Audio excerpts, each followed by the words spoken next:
Livro de Gênesis, capítulo 23, versículo 1, diz a palavra de Deus. E foi a vida de Sara 127 anos. Estes foram os anos da vida de Sara. E morreu Sara em Kiriate Arba, que é Hebrom, na terra de Canaã. E veio Abraão lamentar a Sara e chorar por ela. Depois se levantou Abraão de diante do seu corpo, ou do seu morto, e falou aos filhos de Et, dizendo: estrangeiro e peregrino sou entre vós, dá-me possessão de sepultura convosco, para que eu sepulte o meu morto de diante da minha face. Até aqui.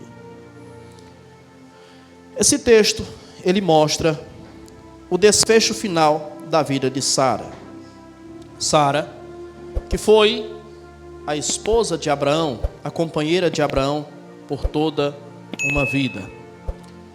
Aquela que a Bíblia não menciona quando ela se casou com Abraão, mas a Bíblia diz que ela estava com Abraão desde quando Deus chamou Abraão de Ur dos Caldeus para ir para uma terra que Deus lhe mostraria.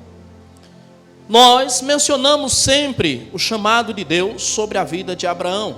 Sempre enaltecemos aquilo que Deus fez através de Abraão. E sempre enaltecemos Abraão como sendo o pai da nação judaica. Mas muitas vezes não paramos para pensar que se Abraão é o pai da nação judaica, israelita, Sara é a mãe. Quando Deus efetua o chamado a Abraão, Deus, por extensão, faz isso também a Sara. Sara precisa também obedecer ao mesmo chamado que Deus, ele coloca sobre Abraão. E Sara vai vivenciar as mesmas coisas que Abraão vivenciou durante toda a sua vida. E após eles receberem o chamado de Deus, Deus lhes faz uma promessa. E nessa promessa Deus diz que eles teriam um filho e deles Deus faria uma grande nação. É curioso que Sara, em toda a Bíblia, dentre tantas mulheres mencionadas na Bíblia, é a única mulher que tem a idade mencionada. Não existe outra mulher que a Bíblia mencione a sua idade. Apenas Sara, por ocasião da sua morte. Então fica claro aqui que realmente é algo deselegante perguntar à mulher a sua idade, pois a Bíblia, ela menciona apenas a idade de Sara.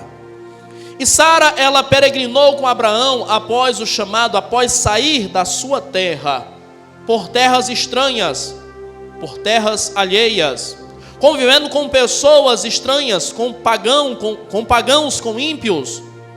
E a sua peregrinação com Abraão durou 62 anos.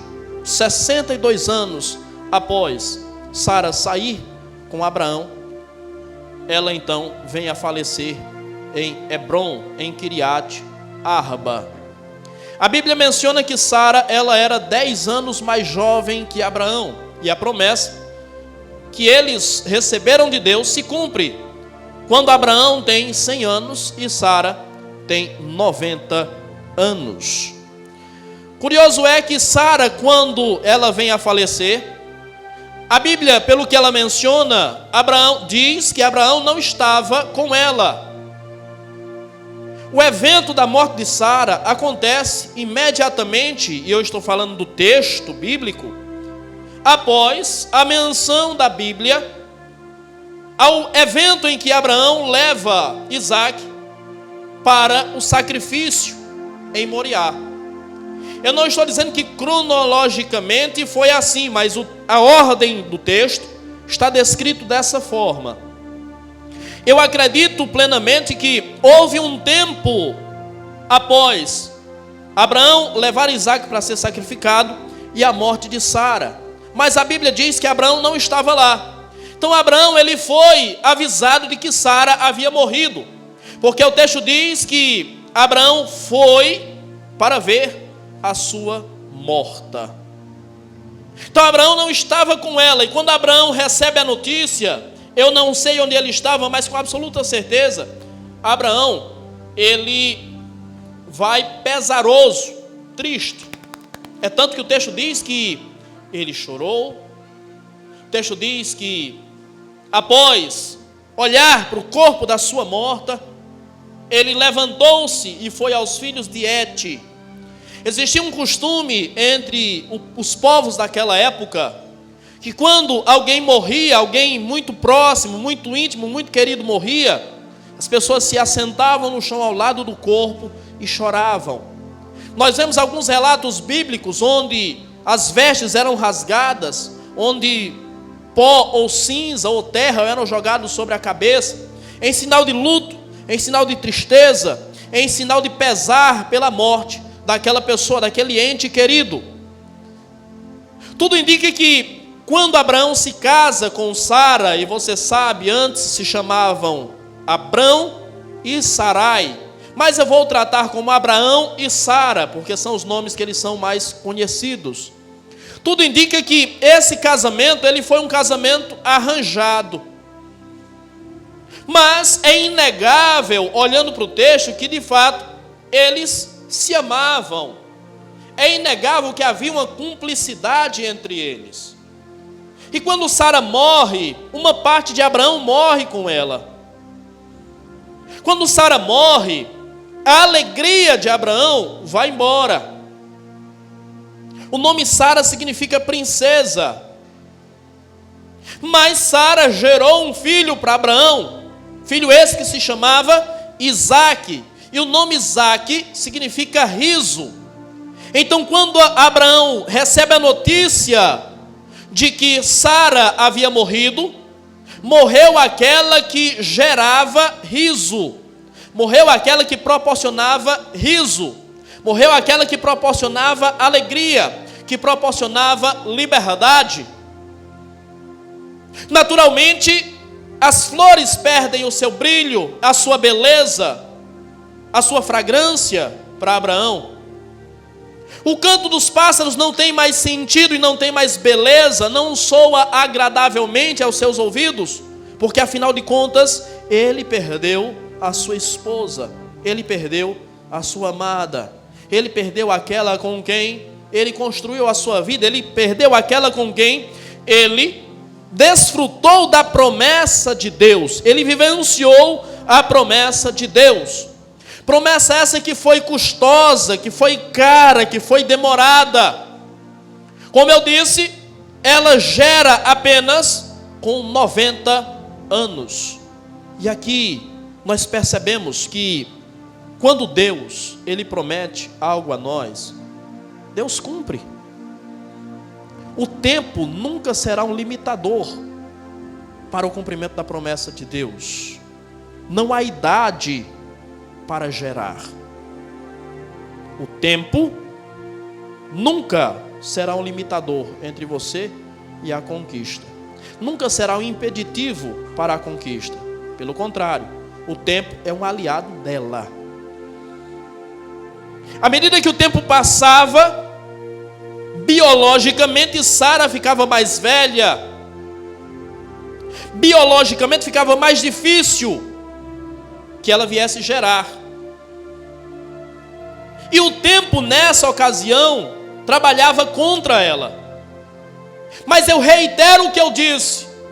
Olhando para a própria história de Sara, o tempo não é um impeditivo às suas conquistas. Pelo contrário, ele é um aliado delas. À medida que o tempo vai passando, aquilo que você pensou, aquilo que você planejou, aquilo que você projetou, se aproxima de você.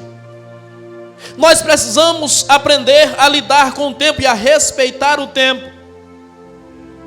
E a utilizar o tempo para produzir aquilo que um dia nós sonhamos, para produzir aquilo que um dia nós idealizamos. Precisamos aproveitar o tempo para amadurecer e nos prepararmos para aquilo que Deus disse que faria. Pois se Ele disse que faria, certamente Ele fará.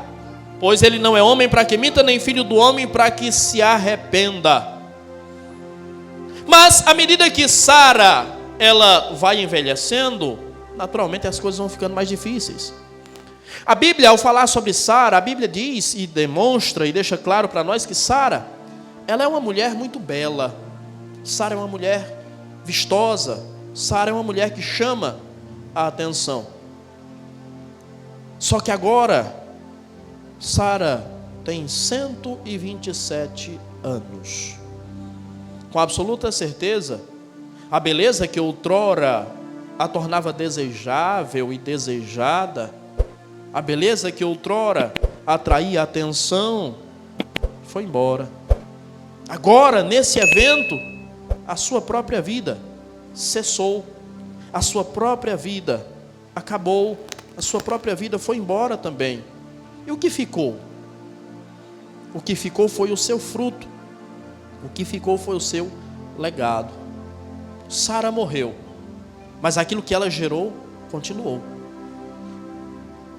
Ela morreu sem ver a grande nação que Deus disse que faria através deles, mas Sara viu o seu fruto. Morrer não é um problema, morrer é natural. O problema é morrer sem gerar frutos. O problema é morrer sem ver o fruto gerado, o início do cumprimento da promessa. Esse é o problema, essa é a dor. O que ela deixou foi o seu fruto.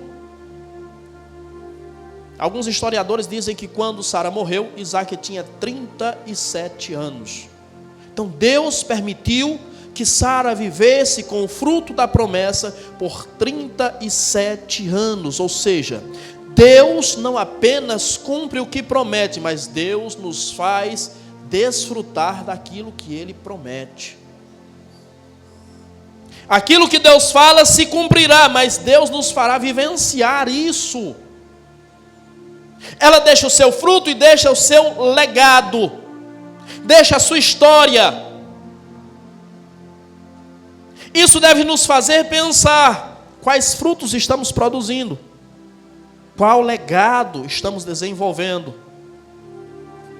de que forma nós estamos marcando a nossa passagem aqui na terra.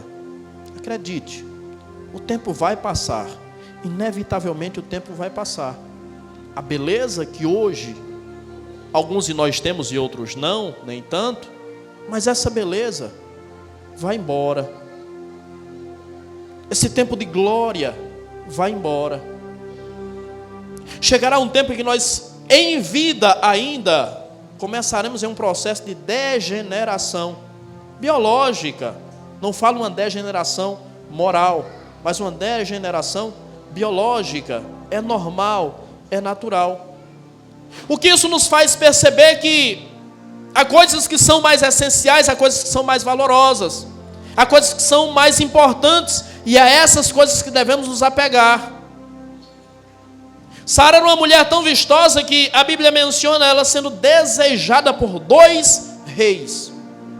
Por causa da sua beleza, 2 reis quiseram agregá-la ao seu harém. Mas isso passou, isso foi embora. Então os tempos de glória da carne passarão. Então não se apegue a isso, não viva por isso, porque passará. Quantas pessoas nós conhecemos que há um tempo atrás eram tão belas, eram tão vistosas, e o tempo passou, chamavam tanto a atenção, e o tempo passou, a beleza foi embora, o desejo já não existe mais, já não chama mais a atenção.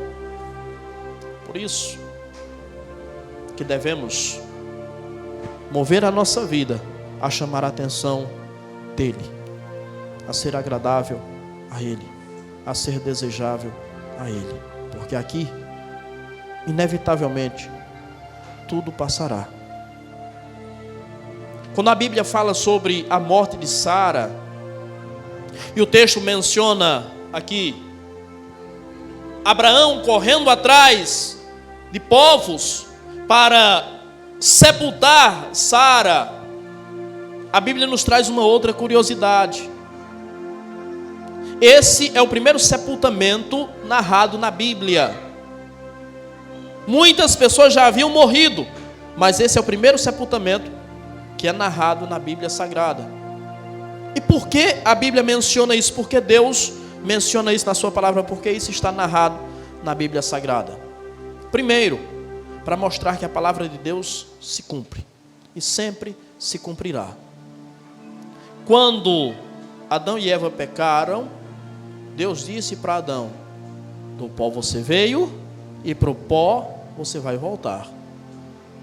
E esse evento que acontece com Sara, o ocorrido, leva-nos a perceber a palavra de Deus, ela se cumpre.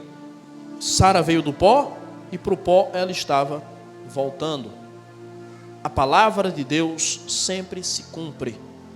Não duvide da palavra de Deus, não duvide quando Deus fala, não duvide quando Deus exorta, não duvide quando Deus chama a atenção, não duvide quando Deus promete, porque a palavra de Deus sempre se cumpre. Inevitavelmente ela se cumpre. Por isso a Bíblia diz: cale-se diante dele toda a terra. Primeiro, a Bíblia mostra que a palavra de Deus se cumpre. E segundo, esse texto nos faz pensar sobre o nosso destino. Qual é o nosso destino? Para onde estamos caminhando? Nós não queremos pensar sobre isso, mas na realidade nós estamos caminhando para essa mesma realidade de Sara. Nós estamos caminhando para a morte. Quando nós completamos ou fazemos aniversário, a pergunta que se faz é mais um ano de vida ou menos um ano de vida? Quantas vezes nós estamos atarefados, trabalhando, suando, ocupados, e pensamos: meu Deus, tomara que o dia acabe logo para eu ir para casa e descansar.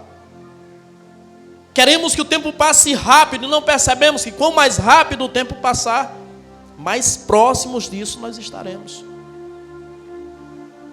Nós estamos caminhando para isso. Essa é a nossa realidade. Não dá para evitar isso. A pergunta é: como é que nós estamos caminhando para isso? De que forma nós estamos caminhando para isso? Que de fato estejamos caminhando, porque existem algumas pessoas que estão correndo em direção a isso. E você sabe que quem corre chega mais rápido do que quem caminha. Algumas pessoas estão abreviando seus dias pela sua maneira de viver. E a pergunta continua: se essa é a regra da vida, não dá para evitar. Se não dá para evitar, um dia nós vamos chegar nessa realidade também. Mas como nós vamos chegar nessa realidade? De que forma? De que maneira? Qual é o preparo que temos para chegarmos nessa realidade? Sabemos que a vida não obedece regras. Na nossa mente, o natural é que os mais velhos façam a passagem primeiro. Mas a vida, ela não obedece regras. A vida, ela impõe a nós surpresas. E nem sempre os mais velhos vão primeiro. Então nós precisamos estar prontos, preparados para essa realidade a todo tempo, a toda hora. De que forma nós vamos lidar com essa realidade que nos aguarda, que nos espera? Quando Abraão se depara com a sua morta, a Bíblia diz que ele levanta-se, depois de lamentar por ela, levanta-se e vai até os filhos de Et. Quando ele vai até os filhos de Et, ele diz: peregrino eu sou e estrangeiro entre vocês. Se Abraão era peregrino, isso significa que Abraão não era daquela terra. Se Abraão não era daquela terra, isso significa que Sara também não era. Sara também era uma peregrina, era uma estrangeira naquela terra. Aquela não era a sua pátria. Ela não estava entre os seus. Nós não vivemos na nossa pátria. Nós temos uma nova pátria. Nós também somos estrangeiros. Somos peregrinos aqui. E devemos viver com essa consciência de que esse não é o nosso estado final. Essa não é a terra que nós vamos viver para sempre. Somos peregrinos e estrangeiros aqui. Nós temos uma nova pátria e devemos caminhar em direção a ela. Pedro nos diz sobre isso, nos chamando também de peregrinos nessa terra. A Bíblia diz que Abraão levanta-se e vai até os filhos de Het e pede aos filhos de Het para comprar uma sepultura para Sara. Os filhos de Het recusam-se a vender essa sepultura a Abraão, e a Bíblia diz que Abraão se prostra diante deles. A Bíblia já havia dito que Abraão, ao chegar até onde Sara estava, levantou-se e foi aos filhos de Het. Agora a Bíblia diz que Abraão se prostra diante dos filhos de Het e pede que eles lhe vendam uma sepultura, que ele tenha uma sepultura para sua morte entre eles. Eles recusam-se a vender. Abraão então pede que eles o levem a Efron, que era um dos líderes daquela cidade, uma das referências, uma autoridade naquela cidade. E a Bíblia diz que quando Abraão vai até Efron, a Bíblia diz que Abraão se prostra diante deles mais uma vez. A Bíblia fala de Abraão se prostrando 2 vezes, e a Bíblia fala de Abraão se levantando 2 vezes. Diante de homens, Abraão se prostrou, e a pergunta que eu faço é: quantas vezes você tem se prostrado diante de Cristo? Quantas vezes você tem se inclinado a Ele, a sua vontade e a sua palavra? Quantas vezes isso demonstra a humildade de Abraão? Quantas vezes você tem se humilhado diante dele? Aquele que se humilha será exaltado. Abraão prostrou-se por 2 vezes e Abraão levantou-se por 2 vezes. Aquele que se prostra diante de Deus nunca permanecerá prostrado. Ele sempre vai se erguer. Ele sempre vai se levantar. Prostre-se, usando o exemplo de Abraão, prostre-se diante de Deus, que Ele, a seu tempo, vos exaltará. É o que diz Pedro na sua primeira carta.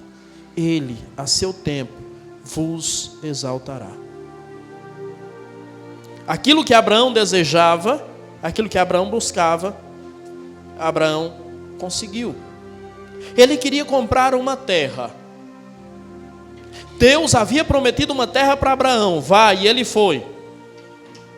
E quando ele chega em Canaã, ele conseguiu aquela terra. Mas como ele conseguiu aquela terra? Ele conseguiu aquela terra através da morte de Sara. Até então, Abraão não tinha possessão ali. Até então, Abraão era apenas um peregrino, apenas um estrangeiro entre eles. A terra foi conquistada, foi adquirida a partir de uma morte.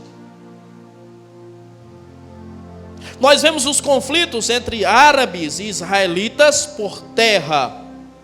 Aquela terra foi comprada por Abraão.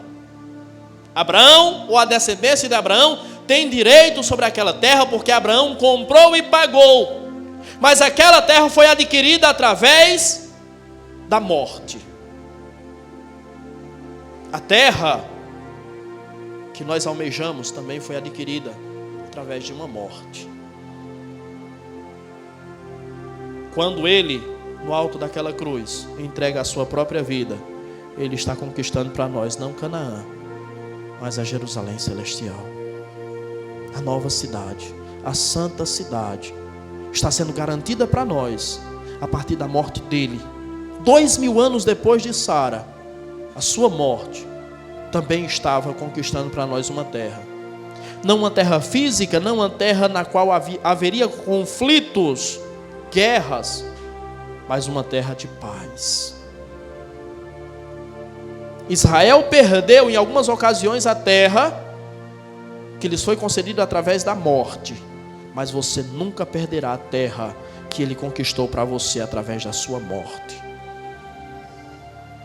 Ninguém nunca arrancará você dessa nova terra, dessa nova pátria. Efrom se nega a vender essa terra para Abraão. Abraão insiste com ele e ele diz: como eu poderia vender a você uma terra que vale apenas 400 ciclos? O que é isso entre nós? 400 ciclos dá mais ou menos um pouco mais de 6 quilos de prata.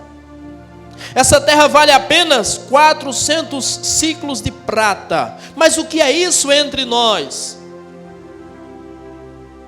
E Abraão, ouvindo dele que valia 400 ciclos, a Bíblia diz que Abraão pesa aquilo e paga a ele aquilo que ele disse que valia a terra.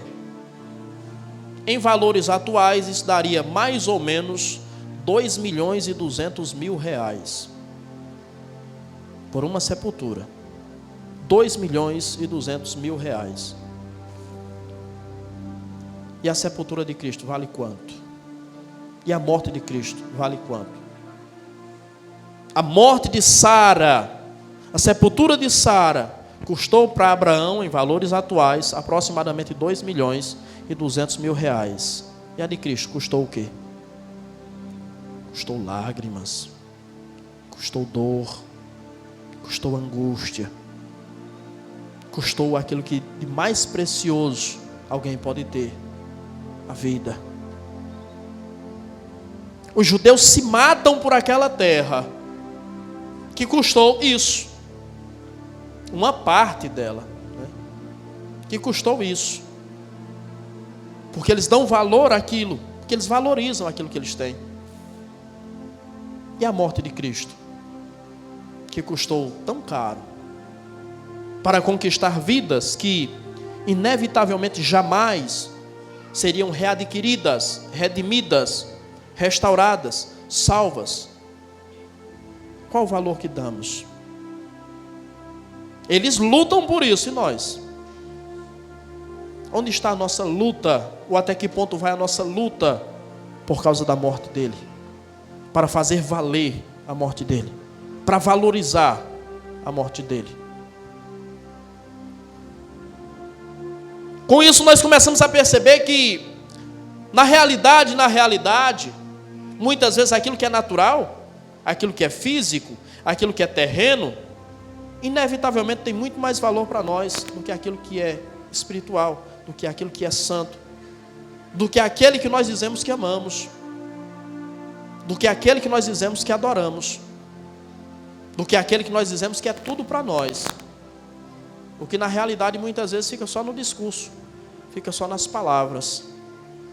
Qual é o valor que temos dado a isso que custou a ele tão caro? Que custou tanto sofrimento, que não pôde ser pago com ele, como diz Pedro, com prata ou ouro, ou coisas corruptíveis.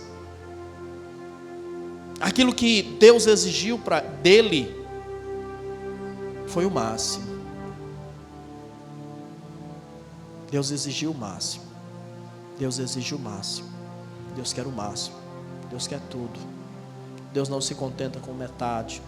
Deus não se contenta com um pouco. Deus não se contenta com uma porcentagem. Deus quer tudo. Deus exigiu de Jesus até o último suspiro, até a última gota de sangue, até o limite da dor que ele podia suportar. Deus exigiu ao máximo de Cristo.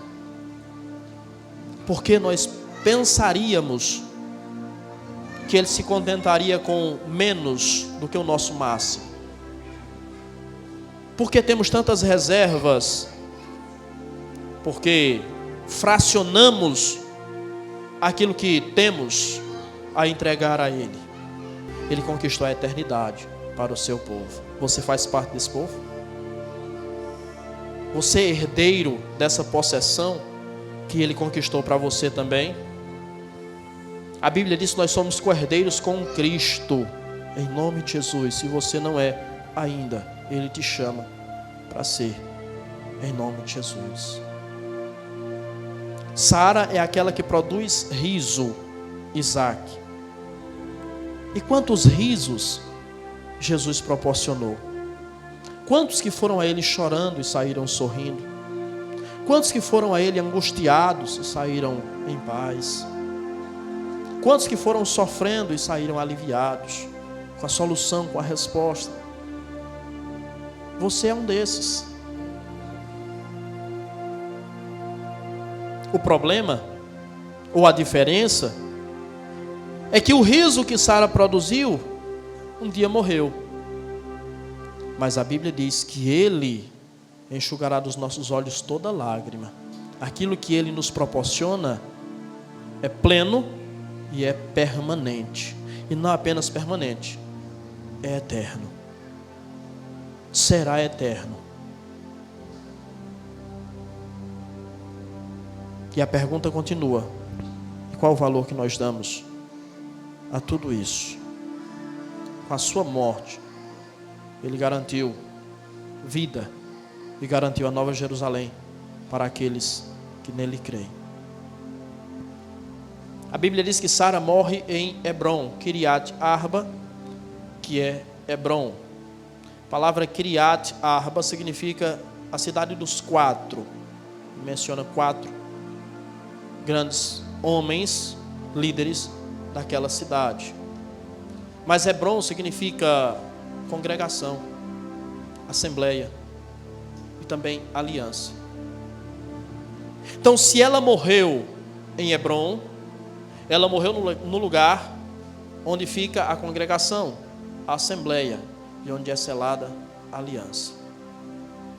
2000 anos depois, Cristo morre no Gólgota, na caveira, no lugar da caveira, e sela ali com um povo também uma aliança, a nova e eterna aliança. E você faz parte dessa aliança. Se não faz ainda, precisa fazer. A aliança é selada através da morte. Cristo morreu para selar essa aliança. Só que a Bíblia diz, em Romanos capítulo 6 e versículo 8, que se nós morremos com Cristo também viveremos. Ele selou essa aliança com a sua morte. Qual é a contrapartida? A nossa morte. Nós precisamos entrar com a mesma proporção que ele entrou. A diferença é que ele morreu fisicamente. Nós precisamos morrer espiritualmente para o pecado e viver para ele.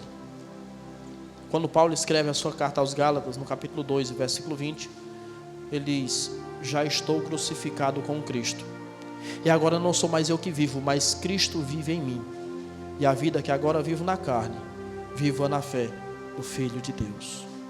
No versículo 19 ele diz: eu já estou morto para a lei, eu já estou morto em Cristo, eu estou morto para uma vida, para receber dele a vida plena. A sua morte é o preço que é exigido para selar a aliança. E Deus te convida para assumir e para selar essa aliança.